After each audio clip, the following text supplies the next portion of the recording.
modular make, and it's not ready right now, but generally it's always ready for action to where I can use this one base mix and I can do, I can make cake, I can make some chocolate cookies, double chocolate cookies, or some brownies, some and veggie brownies, regular brownies, however you want to go with it. Just depends on, how many eggs and wet ingredients you put in there.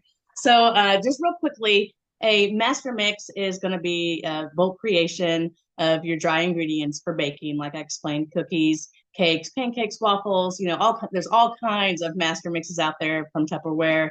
I highly advise going through them and picking your favorites and just get started doing your master mixes because it's convenient and it'll always be there instead of saying, oh no, I ran out of the one box I bought. Plus, bugs hang on to those boxes. We all know about that. So you don't want those just hanging out in your pantry. So I wanted to make sure you knew that. And you're just going to take those dry ingredients. When you're ready, you're just going to add some wet ingredients to it. So I have one recipe that I've stuck back on the side. I take these off when I wash it and then I tape them back on. The cookie and the brownie recipe didn't make it this time, so I've got to rewrite those out and stick them on. But that's what I do. I put a recipe for whatever I want on the sides, and it'll tell me how much scoops of the master mix to use, and then how many eggs, butter, oil, etc. To put in it. So it's super convenient. It's going to save you money. And if you have any health restrictions or have to use that gluten-free flour, it's nice to know exactly what's in it. So we're going to get started. I highly recommend you using one of your biggest bowls. Now, this is kind of overkill. This is one of our ultimate bowls. It's like 40 cups.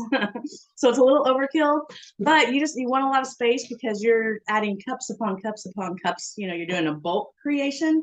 So you want to have room to splash it around and, stir it up and not get it all over you. So it's a really super simple recipe. And again, you can use this base dry mix to make a cake or a couple cakes, some cookies, or some brownies, and then you just use it up until it's gone.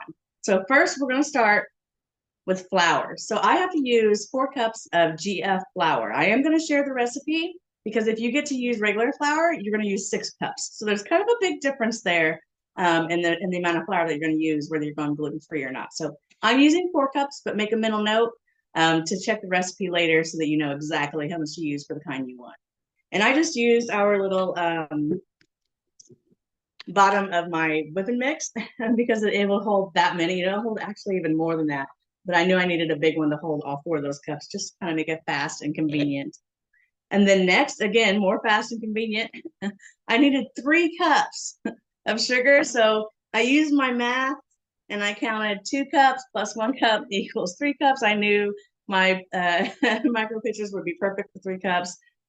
I tell you, just like I think it was Brenda was saying how versatile all of our products are. Use them for whatever you need them for. Don't be shy. So we've got our 3 cups of sugar. All the rest of the ingredients stay the same, by the way. The flour is the only difference if you're using gluten-free or regular. So we've got our 3 cups of sugar. Now 1 cup of cocoa powder. This is going to give it its like chocolate base. Now there is another version of this where you don't use the cocoa powder and you can add cocoa powder in later. And use it just as a base, like Happy Baker mix. But I'm into chocolate. Chocolate's my favorite. I answered that a minute ago. It's my favorite flavor of cake, and favorite flavor of cookie, favorite flavor of brownie, chocolate, chocolate, chocolate. I love all of it. So all of it chocolate. So I just went with my chocolate mix here. And it's my favorite. 4 teaspoons of baking powder. Now I have that pre-measured and I just put it in one of my measuring cups because 4 teaspoons. Yeah, it's kind of hard to have 4 teaspoons out. All right, so I'm just going to spread this around. I'm just dumping everything on top. It's just a dump and go. And then last, 1 teaspoon of salt. 1 teaspoon of salt. So that was what, 5 ingredients to make your master mix? So there's a glance at it right there. You can see the flour and the cocoa and the baking powder and the salt and all that jazz.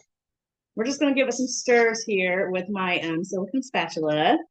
I like to give it a little mix first before I put it into my modular mate. Now, you can adjust this recipe. You can do half if you only have, a smaller modular mate. Just split it in half, or especially if you're trying it for the first time. Split the recipe in half. That way you're not using as much flour and sugar. And try it out and see what you think about having it on hand just ready to go at any time. This is also another great recipe if you have the sifter where it's just gonna make it a beautiful, beautiful. You can see me, I'm kind of crunching my little my little flour nuggets here. But if you have that sifter, it's gonna be such a beautiful, beautiful mix. Like I think of Tabby when I make this. It's like, man, I've still got to get that sifter that she's got. All right, so just a little glimpse here of our master mix. I mean, there is gobs there. So what I'm gonna do is I'm gonna use one of my micro pitchers as a scoop, and we're just gonna start dumping it in here.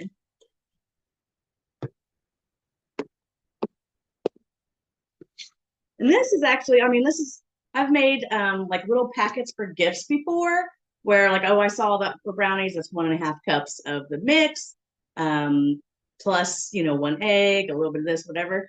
I would package up 1 cup of mix and then write out what ingredients that they need with it and the time to cook it. And then give it as a gift in like a little cup or a little anything small that I'm pointing to my Tupperware hutch. Anything small Tupperware that we have would be perfect for it. So I think I got this down enough where I can actually hold this with one hand. That's the deal. Like you gotta be strong enough to hold the big bowl if you want to dump it. So I've got it mostly emptied now. I'm gonna be able to dump it. And then probably my favorite part is coming up. But you can see me concentrating here. I just peered into the bowl. This is important. You don't want to drop any mix. You want to make sure you get every last bit of it in there because Tupperware truly believes in no waste.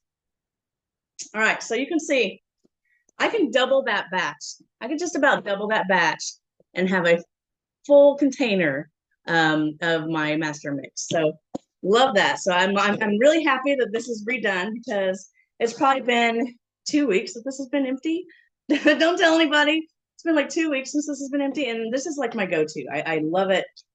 It's my go-to. So we're gonna give it's make sure that lid's nice and tight, and then we're gonna give it a good shake.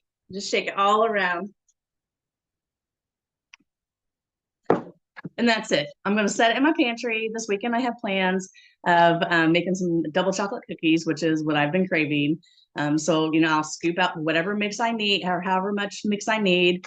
I'll add my eggs and my oil. I add some chocolate chips, and that's how I get my double chocolate chip gluten-free cookies, which gluten-free cookies are super expensive too. So cake, cookies, or brownies. Now I'm set. And I hope you guys try it.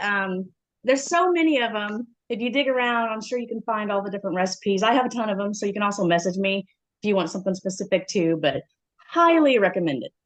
That